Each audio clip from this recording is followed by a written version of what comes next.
On the first day of my holiday, I lost my glasses, so I was forced to read an entire book through a set of binoculars I found in the villa.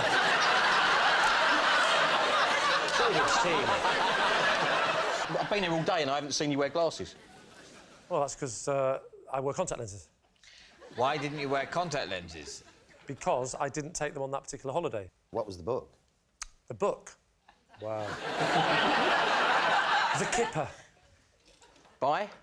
Brian Fish. A book called The Kipper by Brian Fish. I haven't read it or heard of it. What's the genre of this book? It's a thriller. Right. The Kipper was the code name for a spy. Where were you on holiday? I was actually in Malaysia. What part of Malaysia? Coconut Island. What? Right. What make with binoculars? I think you'll find I didn't have my glasses. How do I know that? I mean, don't get me wrong, I tried to look through my binoculars to find out, and I even looked into the mirror, but it just wasn't working out, the whole thing. I was like... Because the book had to be a long way away from me. Sorry, it had to be a long way away from you. But otherwise, it's so close to you. When you get to the thrilling bit, it's too scary. They got killed! So I have to... How did you set it up? The book was at the other end of the... We had a little pool in the villa, and it's on the other end of the pool, and I would sit there like that. And then... How would you turn the pages? I'd put it down there, and then I'd get up and I'd walk, turn the page, crease it, and back round again.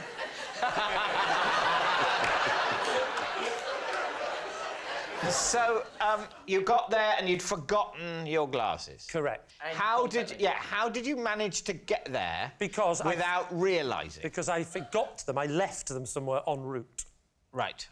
But where? I put them down, like this, in the taxi. I stepped out for a second. I was literally rubbing my eyes like that. The taxi's gone. I know. Unbelievable. That's the exact word I was thinking of.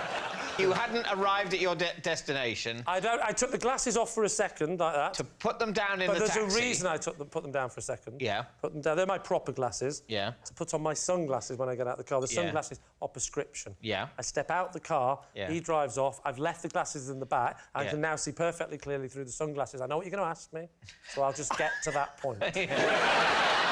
During the holiday, I then lost the sunglasses. Another taxi? No, I was in the sea. You were in the sea and what, you put them on a dolphin? I was in the sea. Well, I didn't know it was a dolphin. I thought it was one of those glasses rests. You know, no, I just put them down. Oh, I didn't put them down, I put them on. And then I went into the sea, had a little swim, and then a big wave came like that, went... like that. That's not the bit that knocked my glasses off, though. I just up and went, wow, look at that wave. And then I lost it. Yeah. I'm going to have to spend the next... whatever it was, 2 weeks without my sunglasses. So I just reading a book from one end of a pool to another. This is it. With your How big a book? It was awful. Everything was like that. Even the foreplay. I said, go over there so I can have a good look. Yes, very pleasant, thank you. And then I'd walk over. And she'd say, do I look sexy in this? I'd go, hang on.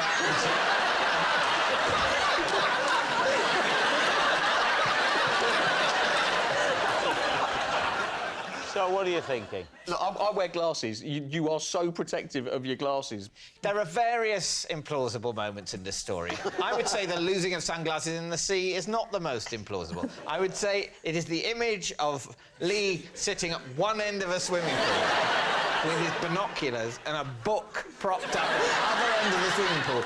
A swimming pool he has to walk round in order to turn the page. So, you're saying it's a lie? Well, I would say it was a lie. I think we're unanimous on that. All right. So, Lee, truth or lie? It is, in fact... Where's the button? Tell me when I'm close. Lie!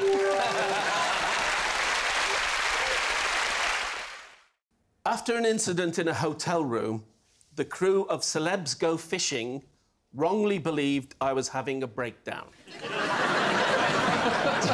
David's team. I mean, it might be the truest thing I've ever heard, Les. Who were you on with, Les? There was, let me see, Ian Botham, Fern Britton, Linford Christie, and lovely Shane Lynch from Boyzone. So you're doing this fishing show, and what happens? And one day I had to go back to my hotel room because the next job I was doing was a TV drama.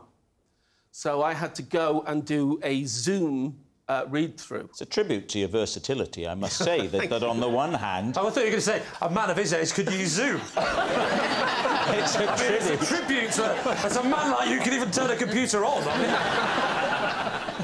So I went back to the hotel room and I set Zoom... What sort of hotel, Les? Mid-range, budget? No, a really lovely individual boutique. Lovely. We were in Scotland. So, and they got it right? Yeah. Because some hotels, they get it wrong. Really, really lovely. Rob, are you doing an interview for a website? I'm getting some colour, I'm getting some background. So the runner took me from the fishing, in my waders, back Linford Christie took you... That's above and beyond. It really is. So the lovely runner took me back to the hotel, and I had said that I would be ready to go back in about an hour. Right. So somebody was going to come and pick me up to take me back fishing. So I'm on this video call, and I've done very well because I'm on quite early. And you know that thing when you... I think you said, I've done very well because I've been working since the late 70s. It's a really top-of-the-range laptop, actually, because I've done very well. So I'm on this video conference call, right, and it gets about halfway in, and I've got my big scene with an actor who's playing a bully, and I think it's the production manager that knocked on the door ready to get me back. But I was right in the zone thinking, no, I'm just going to ignore and I'm going to carry on with this scene. So she heard me go, Sean, you've been like this since we were kids, ever since that time with the lads in the garage. And I'm not putting up for it. You're a bully. You're an absolute bully, and you're nothing but a coward. Can I just say... I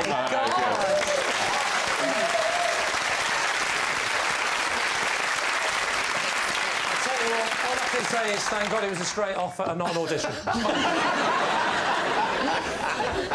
So you're shouting and screeching, And she's thinking, oh, my God, Les Dennis is having a breakdown. And so she goes downstairs to call the producer. I find out later, and she calls and says, I think Les is having a bit of trouble because he's wandering around his room shouting to this bloke called Sean, and there's clearly nobody there. It's just him ranting on his own. And the producer's going, oh, not again. What are you thinking, Lou? I think it's truth. You don't just think it's true, you think it's truth. I think it's true. But then again, I'm not really sure. What do you think? I believe anything Les says. Well, that could be a weakness in our position playing this game tonight. David, you are captain of the team. What are you going to say? They think it's true. I think it's true as well. And if it's not true, I can only hope that you will be offered a drama like that if you haven't already been, because that was a great audition for it. So. Les, were you telling the truth or were you telling a lie? I would like to say that I was telling the truth. Oh. Yes, it's true. The crew of Celebs Go Fishing did believe Les was having a breakdown. Every time I shower, I must adhere to my strict system for drying myself. OK, quick as you can, what's the system for drying yourself? Well, I always use a towel. Weird eccentric. Well, actually, I don't start with a towel. I sort of brush water off this arm. I can do that 20 times. With your hand? With my hand. Yeah. And then 20 times that one. Do you dry yourself between your legs with your hands?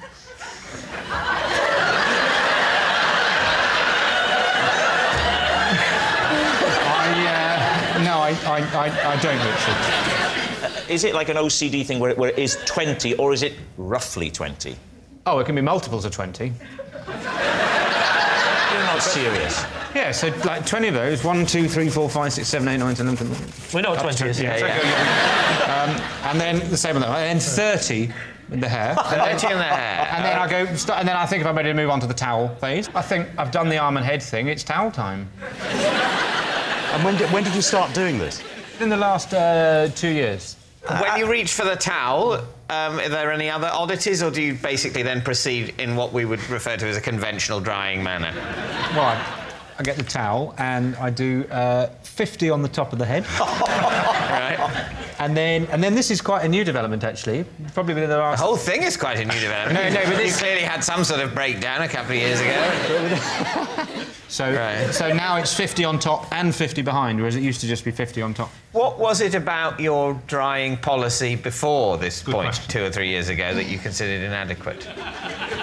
I was getting to a lot of towels. How much moisture do you hold? I am unbelievably absorbent. You, one could wring me out like a sponge. Have you tried that? Because that might be a more efficient way of... I don't see what it is about this system that is hard to believe or understand. I don't like it. No, no. Well, no, don't do it. If this turns out to be true, it's going to be a tense evening. Do you or have you ever washed your car by hand rather than going through the drive-thru or something? No, never. No, really? Never. Never? You are the most middle-class man I've ever met. You've never washed your own car? I've been through the you know, the rolling one. That's not the same, Miles. Getting the coin and putting it in the slot does not constitute manual labour. I've only had a car for 3 years. Maybe that's why this started. Yes, did the purchase of the car coincide with a new shower policy? Having seen the car go through the roly thing that for some reason you don't know the name of, even though the name pretty much creates itself. That's right. You sort of think, I want to create my own domestic version of this with my hands. I don't... Yeah. Do you have a little sign when you go into the bathroom that says, stop? Once you get... Do you edge forward, waiting? Stop. And you've got to do it quickly, because you know things are going to beep, beep, and you're going to get out again. So, David, it's time to take a guess. What do you think?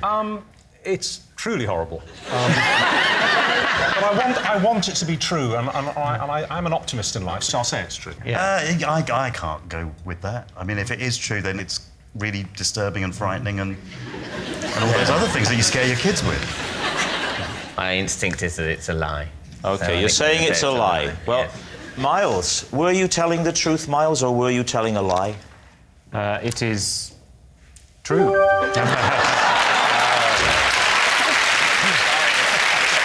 Yes.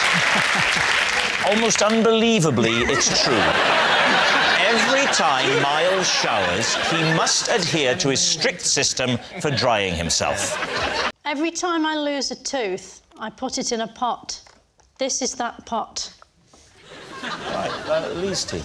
Now, I'm confused because my children are watching this. Why didn't the tooth fairy take them? Well, they did some. Because if you was to put that under your pillow, you'd get about 700 quid. Are there teeth in there now?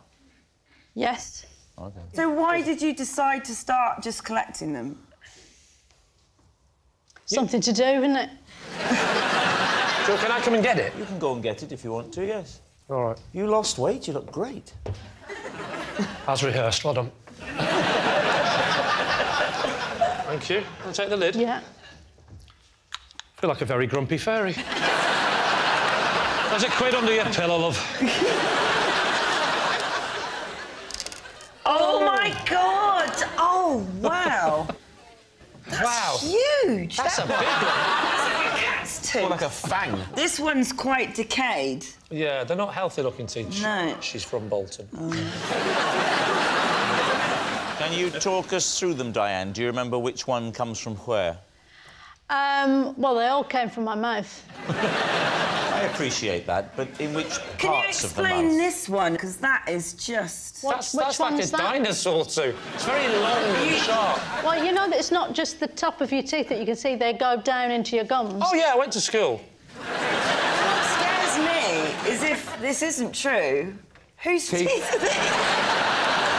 If I find out the producer of this show has pulled out his children's teeth for the sake of this show, I will genuinely say, well done, mate. You can probably buy children's teeth online.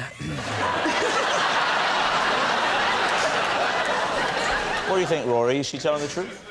I think she has to be telling the truth because she doesn't strike me as a person warped and deranged enough to collect other people's teeth. No, I don't think... I don't... No. I think I better explain how this show works. If she's not telling the truth, it means that this is as new to her as it is to us. It doesn't mean I'm lying because they're not my teeth. All right, it's true. It's true. I hope it's true. OK, true. You're saying it's true? Yeah. OK, Diane, truth or lie? It's actually true. Why would you do that? It's Lee. A man from Brazil once taught me a very simple noise you can make that will always stop a fox in its tracks. David's team.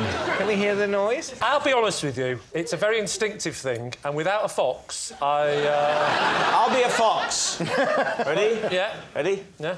Can you do fox not reading a book? No. They know. They know. They know. You dumb, don't know. Ready? Ready? OK. Come on, Mr. Lee. Come on. Oh. Stop me, Mr. Lee. Stop me. I didn't think this would give Rob an impression opportunity. Come on, Mr. Yeah, but you can see him in the producer's room. Could we change bear to fox? I can do Basil Brush. I can't do a bear. But they can't... Lee, they can't change what a Brazilian man once told you. That's true. That is very true. Oh, that was like something out of Poirot, wasn't it? Did this happen in Brazil? It was in Brazil, yes. And what was the noise? The noise was I might have to take a little drink to do it properly. I can only stop a fox if I've got water. Yeah. Not many people know this, but the fox fears very few things. It's true, you know. But there is one animal. That's my bushy tail. There is one animal. Come on. That if a fox hears, yes, the tone is so weird to the fox, it will scare the fox. And that beast, if I may call it a beast, is the dolphin. And and the noise that you make is simply the noise of the dolphin, which I will now demonstrate. The fox comes towards you, and a simple will stop the fox in its tracks. OK.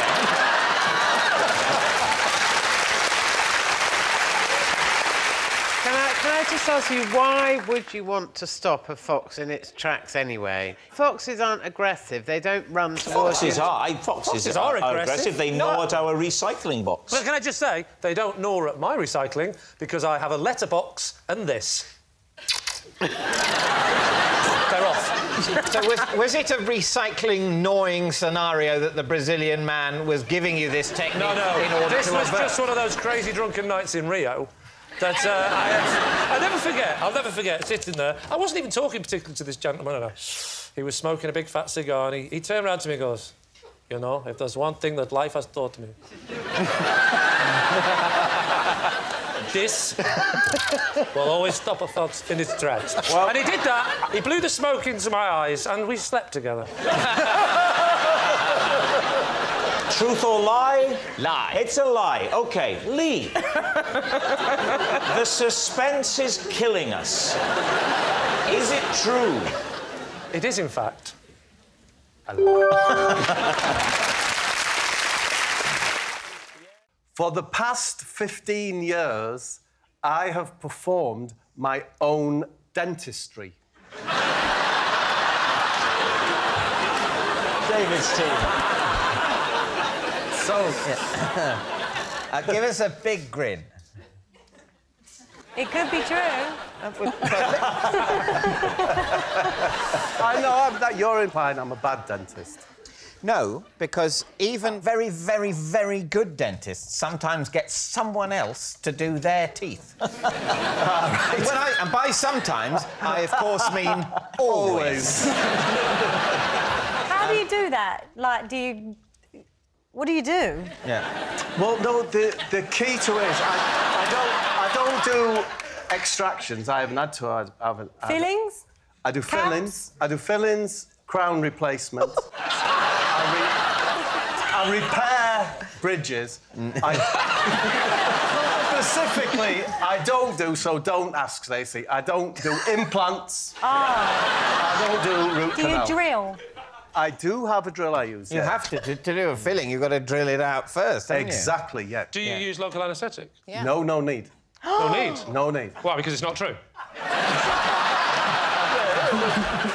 The situation in my mouth is I have one very long piece of teeth, that white bit there. That's all one piece, yeah?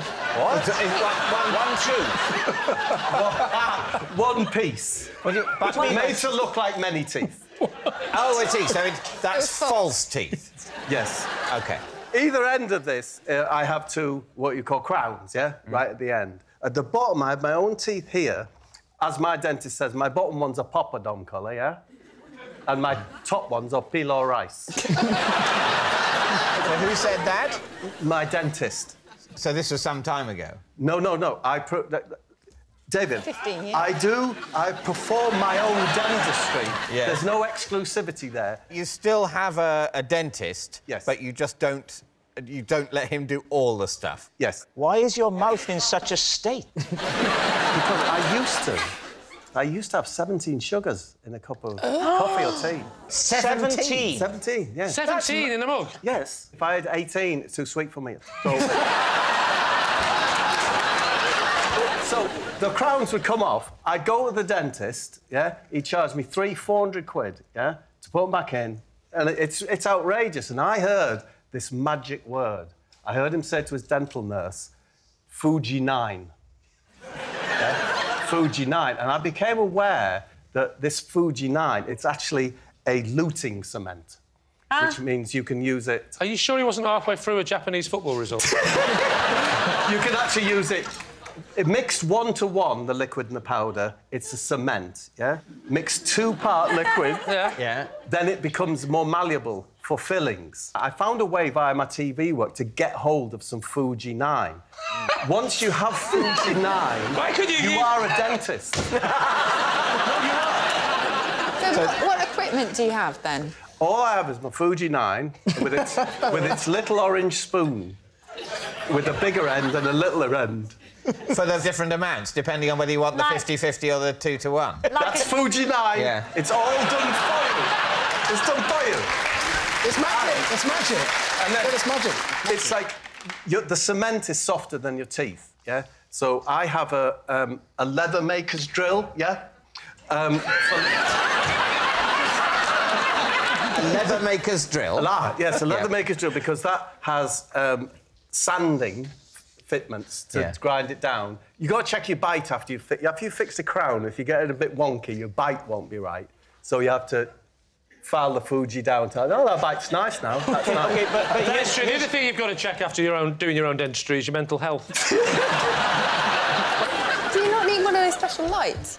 Kitchen island. I've got a kitchen island. It's nice to have a kitchen island, isn't it? Yeah. And it has a big... It's the only place with a big light over it.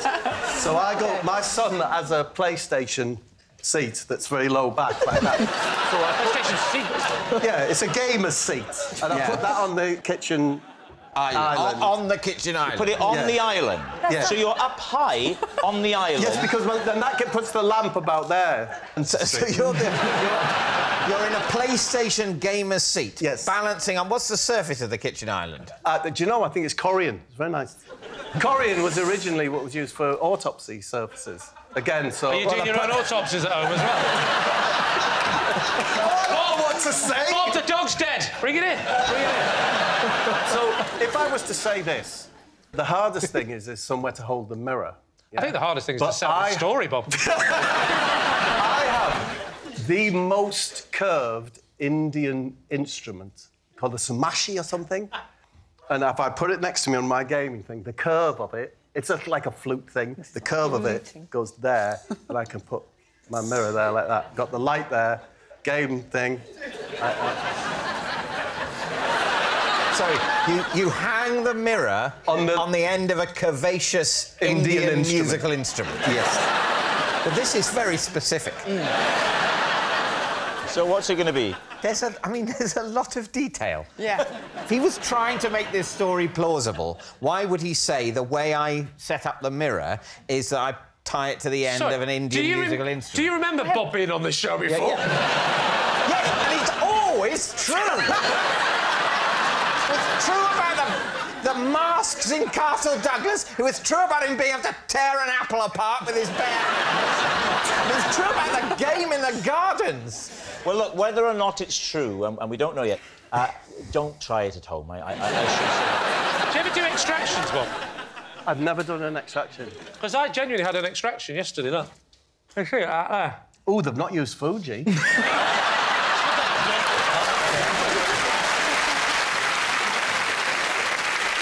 All right, so what's it going to be? I think it's true.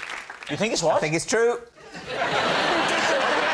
So, Bob, is it the truth or is it a lie? It is true.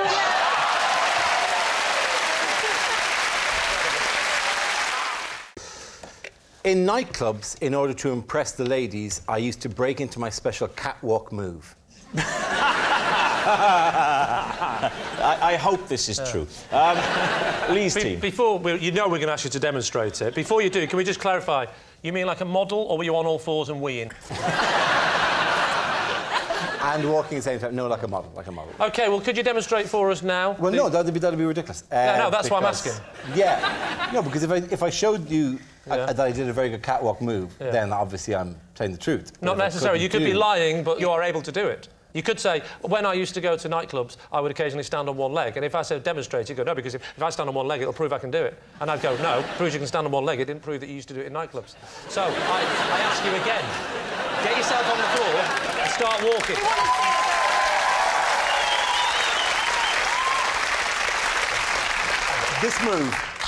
This move is so good that if I were to show I could do it, you'd be going, well, obviously you'd play that card in a nightclub. Just imagine we're in a nightclub now, nightclub setting. I'm single, I'm well up for it, I'm from Essex. I'll take this.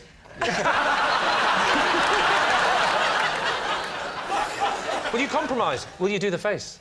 Yeah, do you do a model face? Like, do you pout? It's more about the swivel of the face than the face itself. Right. The swivel of the face? Wow. How do you swivel your face? It's very difficult. I can swivel my face. Really? I mean, that's swivelling it, isn't it? No, that's surely swivelling your head. That's bad. Swivelling, that's bad. Well, your face swivels when you swivel your head. The head's the thing your face is on. Your head does need to stay still while the face moves if you're going to do it. No, I don't. I think you can swivel things with the use of things that the things are attached to. I can move my eyes, seriously, right to the back of my head. Watch. There you go. No. Yes. Anyway. Wait. Swivel your face in relation to other bits of your head. I'm swiveling it in relation to the rest of the universe. Dara, really, within the rules of the game, I think it would be right for you to show us this move.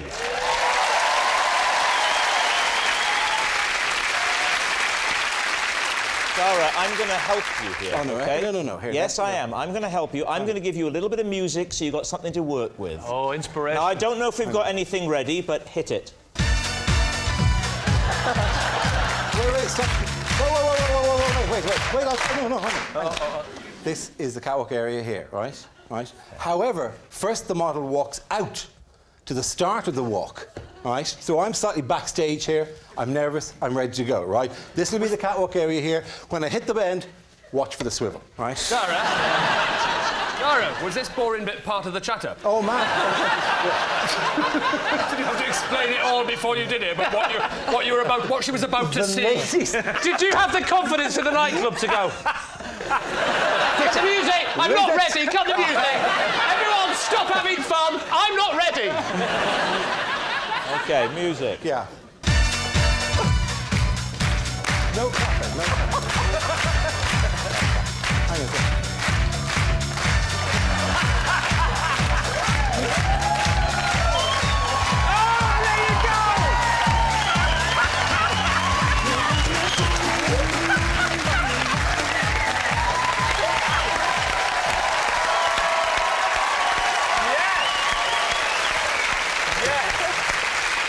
Now, I don't know about you, are very attractive.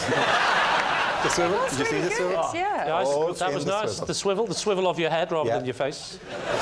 What you're asking for would require surgery. That's what the women used to say when he used to chat up.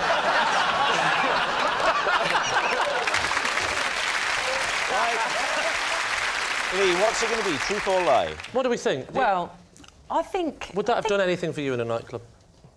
No, not really. 10 years It'd ago, have made me more hair, laugh. thinner, you know. I'd have I'm not at me fighting weight here, right? Definitely wasn't the first time he's done that move. He's definitely pulled that move off before. He's definitely done that too move much before. confidence. Do you think so? Too much confidence. Should we think it's the truth then? But he hasn't necessarily done it for the reasons he's saying he's done it. Men are so indecisive. Let's just go with the truth. I'm not sure about that. Let's go with the truth. So, Lee, what's it going to be? Come on.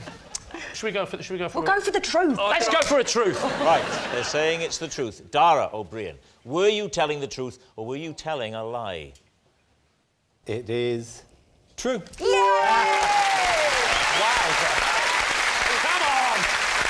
Yes, it's true. Dara used to break into a special catwalk move to impress the ladies in nightclubs. I am currently seeing a hypnotist to cure me of my compulsion to visit hypnotists. Well,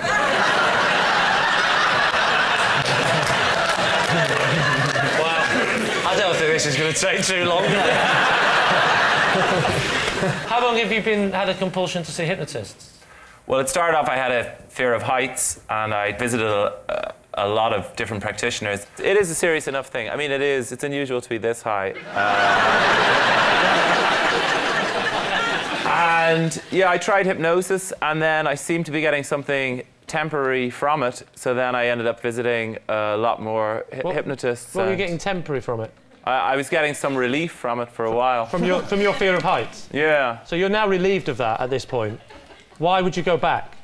Oh, because then the relief is temporary, so I ended up going back, and then I ended up getting really addicted to visiting different hypnotists. What do they do? Normally they just put me under for a minute. Put under what? Put you water? They make me... It's serious. They make me lie on the ground. So they make you lie on the ground? How's that going to cure your fear of heights? Surely they should make you lie on top of the cupboard. Well, I am knocked out during this, and then when I wake up, they put me on top of something high. Oh, right. So how many different hypnotists have you seen? I don't know. It's into the hundreds at this point. Hundreds of hypnotists? It was costing... Most of my income was going on it. I mean, I would do... Whatever money I could get was just going straight into hypnosis then. How long have you been seeing the one you've been seeing now for to get you off seeing the hypnotist? Well, this one about 2 years now. I mean, so the man you've been seeing for the last 2 years has been specifically for the problem that you want to stop seeing hypnotists. Not for the height thing anymore. Just I'm addicted to hypnotists. I need to stop. That's what you're seeing him for. Yeah. And you've been seeing him for 2 years. We're nearly out of the woods.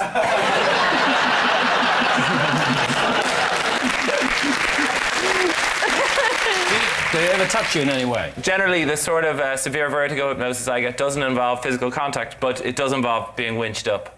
Winched up? Well, winched up to get the height, so then when you come around, you're at a height and you think this is normal. When he puts you under... Well, this is going back when I had the serious problem. Well, let's go back to that problem. That interests me, the winching up. So they put you out and then you're gone. Do you remember being... Do you wake up and go... No, you're How do I get up gone. here? You put on a sort of Velcro suit at the start, and then... Are you aware of what they're saying? No, it's like I'm gone, and then it's come down from up there on top of the cupboard. So they winch you up, and then winch you down onto the cupboard. No, I can get down because I've been hypnotised. So, but you've been winched up to go on top of the cupboard while I'm under. Yeah. So he winches you up, then slightly nudges you over the cupboard and winches you down again. Why does he have to put you on the cupboard? Why does he just winch you up and keep you winched? What's the advantage of being on a cupboard over being winched up? Have you got a fear of being up high on cupboards? What's the name of the hypnotist you're seeing? Dr. Spanks.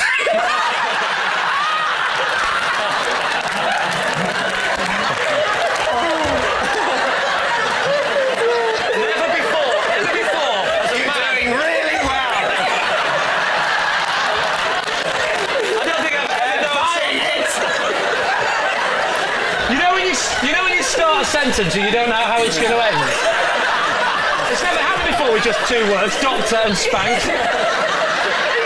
He's German! Oh, no. It's German, yeah? German.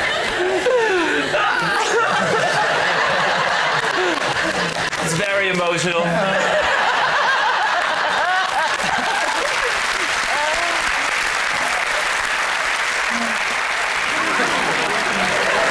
What do you think, Lee? It's a tricky one. Well, it's a tough one. I'm going with you on this one. What do you think? Even if I believed everything else, I've never met anybody German called Spanks. It's S-E-E umlaut. G-H-N-K-S. You've just ruined it. Oh, is that what ruined it? Because there is never an umlaut on an E. There's never a man being velcroed and winched up on a cover. That's the bit you want to be focusing on. Not the spelling of his surname. So, Lee. I say it's a lie, then. He's saying it's a lie. David O'Doherty, was that fantastic tale the truth, or was it a lie? Incredible as it seems, that is a lie. Yes, unsurprisingly, it's a lie. David isn't seeing a hypnotist to cure him of a compulsion to visit hypnotists. I went to see a hypnotist once. All the time he was saying, look into my eyes. Sorry, not hypnotist, optician. So please welcome this week's special guest, Paul. Welcome, Paul. So first off, Ronnie, what is Paul to you? This is Paul. Paul, I found one morning, bound and gagged in a bunker on the golf course next to our house. David, would you tell us how you know Paul? This is my driver, Paul, and he refuses to drink pints because his hands are so small. And finally, Sarah, your relationship with Paul? This is my news agent, Paul, and he once asked me to watch the shop for 10 minutes, and by the time he came back, I'd broken a window and there was a little boy had his head stuck in a crisp box. Right, there we are. Ronnie's gagged golfer, David's small-handed driver, or Sarah's unfortunate news agent. Lee, where would you like to start? Ronnie? Yes. This bunker? Yes. Well, what were you doing? This is early in the morning. Very early in the morning, because I go out very early in the morning, about maybe 7:15, 20:07. On the golf course? On the golf course. In case anyone wants to use you as a tee. It is upsetting. It is upsetting. Mind you, I shouldn't worry, because the other day I walked out in my big golfing flat hat and the greenkeeper rushed out and says, these bloody mushrooms are early this year. Well, thank you. So you saw him on the... You saw him... to be truthful, the two dogs, they went into the bunker. I thought, well, they're sniffing about that. And I went over there, and there Paul was, bound and gagged, in the sand, in the bunker. And then what happened? Well, then he was coming round, because I think he'd had a bit of a night the night before, so I tapped him on the cheeks gently like that, and when I was tapping the cheeks and I'd undone the stringy thing and string around your ankles, you were really relieved, came round, didn't you? And I took you back home to Anne for a cup of tea, a cup of bit of toast, and the dogs were very pleased to have found him. He'd been there all night. What was this? Was this some sort of prank? I mean, was it a stag do or something? Well, I didn't want to be too nosy about it. I wanted to look after him, get on the phone to his friend, have him collected and off the bloody premises.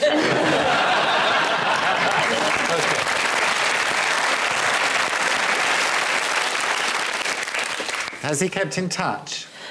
We have, really, haven't we? Because we found that your wife was quite friendly with one of my daughters, I think. I remember we haven't seen enough of each other, actually.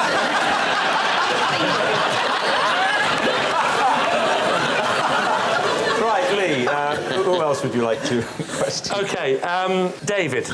Yes, when you say he's he's your driver, I mean, he's picked you up on occasions. He was the driver on several series of Peep Show. So you're a professional chauffeur, are you? He's not allowed to answer, Julie. He's a professional driver, yes. Have you ever picked me up? he's not allowed to answer. Are we allowed to see your hands? Yeah, you can hold your hands out. Oh. Oh, you could hold a pint of lager. What nonsense. What's wrong with those? I've got tiny hands. Have you? Yeah, probably smaller You're my than kind of lady.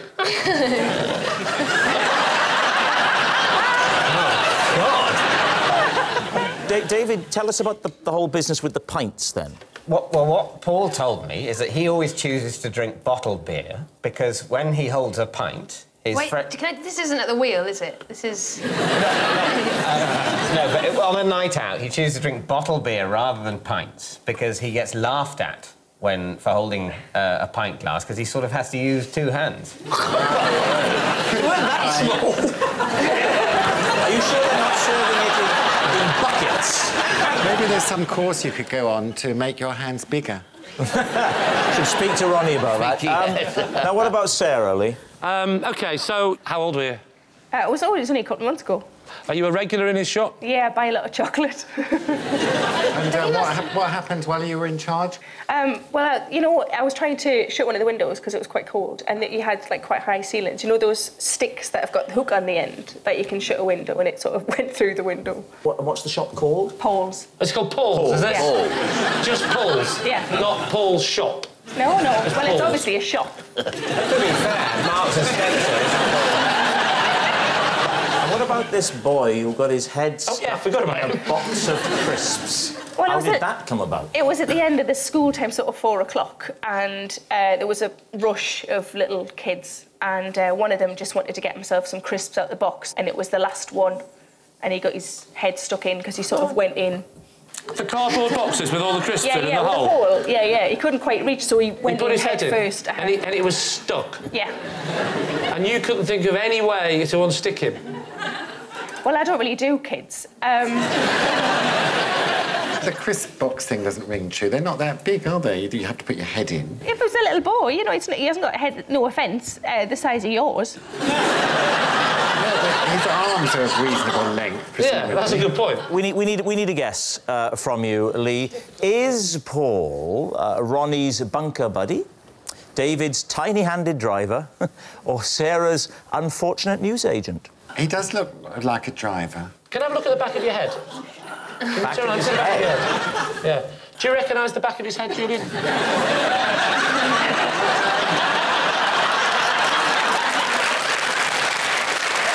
driver. I mean, he's a driver. But I don't believe he's a northern shopkeeper because his shirt is too nicely ironed. See, this is the dilemma now. The dilemma is... You're saying there's no chance of it being It's Ronnie's... unlikely, but I'm not saying it's definite, right? I want that to be true more than any other story I've ever heard in my life. Because that's what I want to see Ronnie doing in the big chair next time. You're not going to believe it. I can't do the voice. All right, I can't do the voice. And if I could, I wouldn't keep doing it.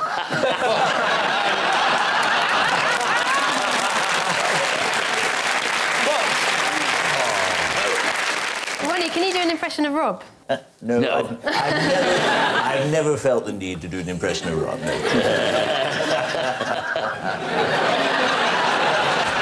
Do you want the glasses? I love the glasses, yes. There we are. How about it? There we are. Oh, my word. Goodness me.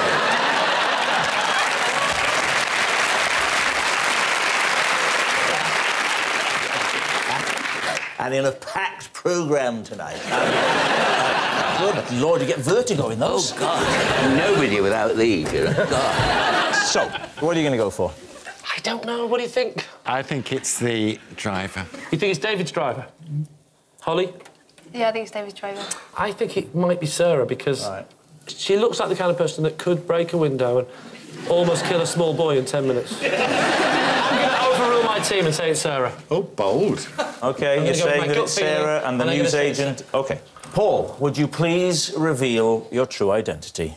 I'm Paul. I'm David's driver. And I don't think time's putting the answer small.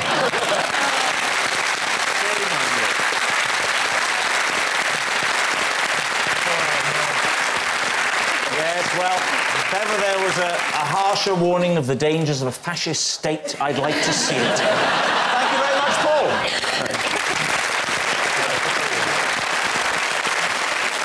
So, at the end of that round, David's team have 2 points and Lee's team have 4.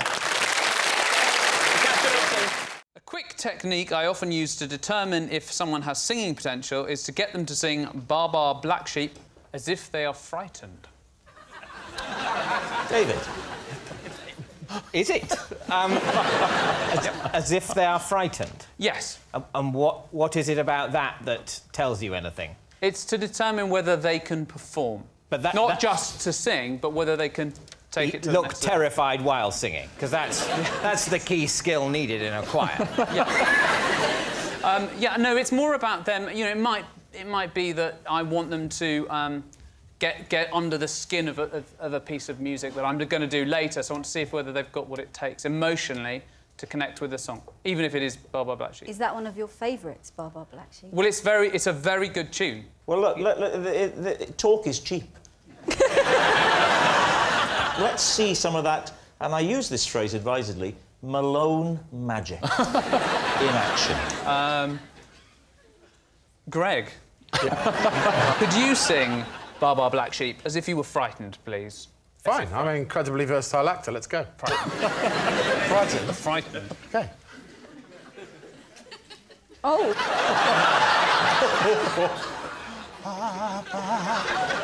Black sheep, have you anyone? Signs? Yes, sir. 3 bags full. Are you being Barry, Robin or Morris? I can't quite tell.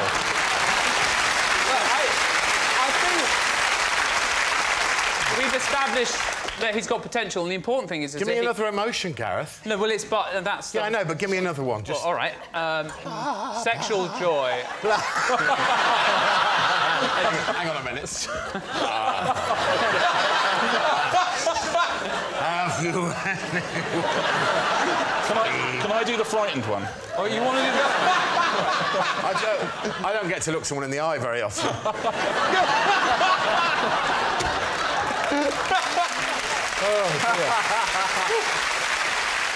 You know what I'd love to see? I'd love to see, is there anybody here, do you think, who perhaps doesn't like singing, who might be sat in between... Who might be in between his teammates now thinking, oh, I do hope they don't come to me. Is there anyone?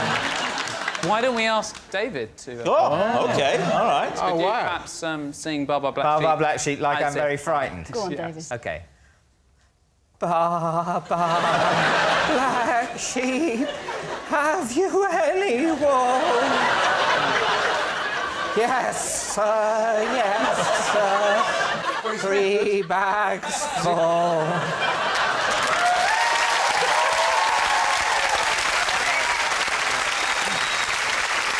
You know that Gareth didn't want you to sing Bar Bar Black Sheep as if you were a sheep, don't you? But what do you ascertain from what he's just done? Well, I mean, he can sing in tune and... in the broadest sense. Yeah, and making people feel comfortable and, you know, let's not start with the Mozart Requiem. Let's start with Bar Bar Black Sheep as if frightened. So, what are you thinking of this claim of Gareth's?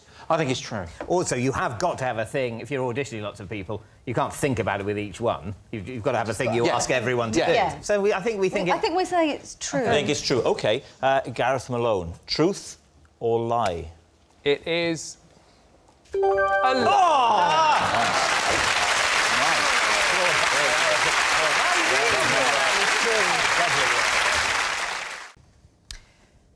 I once got stuck in a cave for an hour after getting the hood of my cagoule caught on a stalactite in a way I couldn't untwizzle. Right, caves and stalactites. Lee, Max team. Well, the bit that we definitely believe about that story is cagoule. Cagoule. Yeah. We're not doubting cagoule. Oh, yeah. Yeah. Red. And when in the last 3 weeks did this happen? This happened when I was a boy, a child, a human boy child? Boy child. What cave was it? It was somewhere in France. Ah, holiday? Yes. Deliberate ploy by parents to get rid of you? Give him the baggy cagoule and find a stalactite, and then run. You were in there for an hour? Yeah, I was caught on the stalactite. For an hour? For an hour, Just yeah. remind me again, stalactites go down, right? Stalactites hang down. Hang down. Stalagmites go up. And the easy way to remember it is that stalactites have a C in them. Stalactite, C for ceiling. Yeah. Stalagmites have a G, G for ground. No, it's the stalactites come down, isn't it? Tights go up as well. No, they don't. Not when I'm around.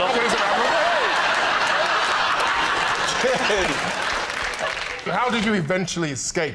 My dad came and released me. So you're with your family on this trip? Well, they were sort of... It took them an hour to find you. I would have thought, if I'd have lost you and you'd have been my child, it would have been 6 or 7 days. Right, so what are you thinking, Lee? Could this be true? What do you think? I'm going to go for a lie. You think it's a lie? Bob? Lie for me, Lee. Lie. Lie. David? It's a lie. Yes.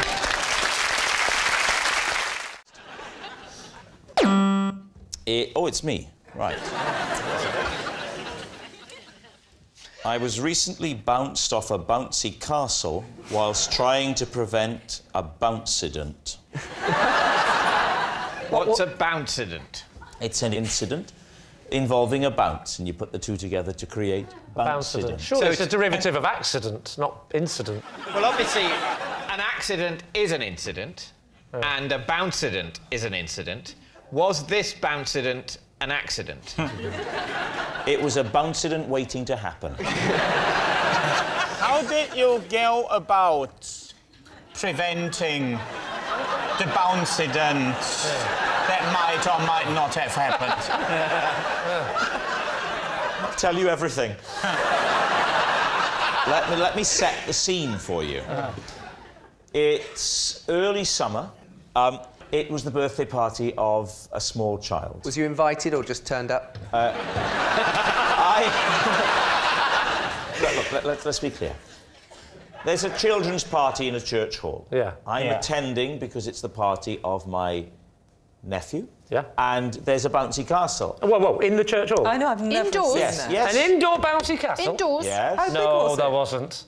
No, there... How did they get it in the door? That's a fire hazard. I'm not an idiot. How did they get it in the door? We've got him. No, I'm sorry. Church hall, is that where the service is being held? No. This is the adjacent this is building. a Church hall was our Prime Minister during the war.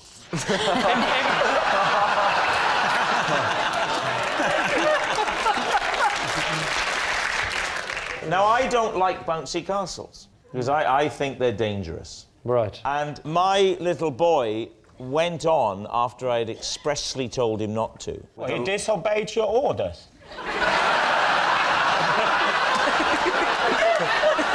Worst father I've had, most incompetent father. Well, I don't like to say, but I think the boy's better off in care.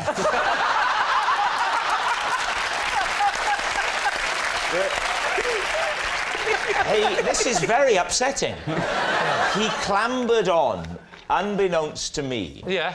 And he's going back and forth. So I get on and I get my little boy, George, who is not even 2, and I pick him up. Right. OK? And I'm trying now to hold my little boy whilst being bounced by these evil children. My wife is stood on terra firma, and as I'm coming off the bouncy castle, a particularly hefty child bounces, sending me up. Holding my son, I hurtle through the air. Luckily, I come to my feet like Spider-Man, but the impetus is too much. I surge forward and headbutt my wife, thus having the bouncident that I was trying to avoid. So, what are you going to say, Lee? What do we think? Yes, I think it's true. You think it's true? If a 2-year-old had clambered on, you might well go and get your 2-year-old off. I think that's true. Well, then I must say true. You say true. David's team? Yeah. Well, we'll say it's a lie. You're saying it's a lie? Yeah. You say it's true? Well, it's actually true. Tension mounts. Yes, it's true. I was recently bounced off a bouncy castle while trying to prevent a bouncident. The night before the biggest game of my career, A teammate woke me up by practising his trumpet. David's team. I'm assuming that's not a euphemism. What time was this? 12:30, something like that. So why were you cohabiting with a trumpeter?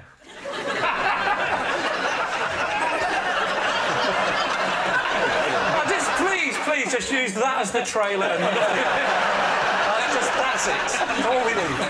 It's not something that you ask, is it? I mean, are you a trumpeter? And let's room together. I don't know. But he was from your team. He was, yeah. He was in my team. What team was it? When I was at Newcastle United. So where were you? I was in a hotel. A hotel? Yeah. Where?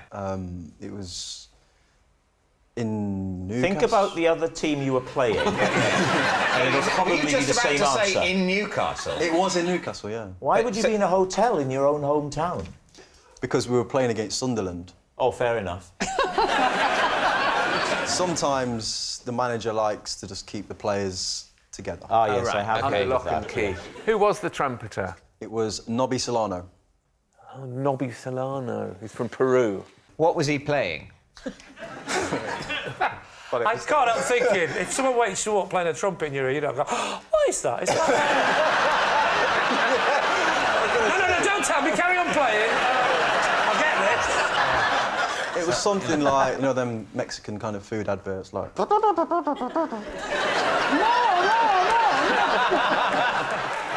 And you say this was Nobby Solero? Nobby Solero is a very adult ice cream.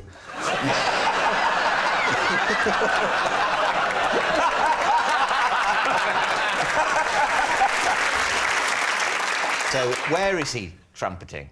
He was kind of sat at the edge of his bed, like this, with a stand and... He'd set up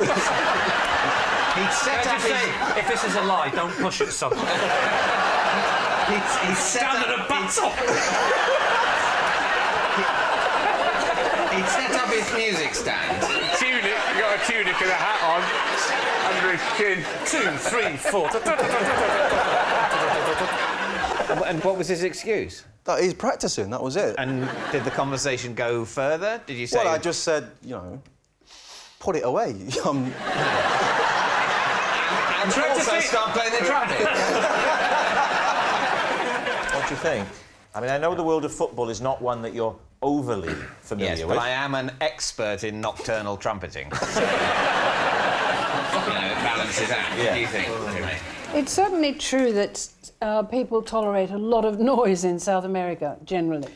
OK. You think... I wouldn't be surprised. I'm going true. We'll go true. OK, Jermaine, truth or lie? It's true. Wow. This is the emergency kit that I keep in my car at all times. OK. Well, not at all times, obviously. It's here. Lie! Next. John, will you take it out of the box and put it on the desk there? What would have been brilliant then if he'd have took his car out?